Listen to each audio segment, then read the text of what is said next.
শত বছরের শত সংগ্রাম শেষে রবীন্দ্রনাথের মতো তৃপ্ত পায় পেতে অতঃপর কবি এসে জনতার মঞ্চে দাঁড়ালেন।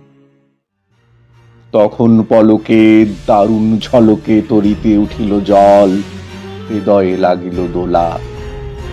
জনসমুদ্রে জাগিল জোয়ার, সকল দুয়ার খোলা। কে রোধে তাহার বজ্র কণ্ঠবাণী? গণসূর্যের মঞ্চ কাঁপিয়ে কবি শোনালেন তার অমর কবিতা খানি।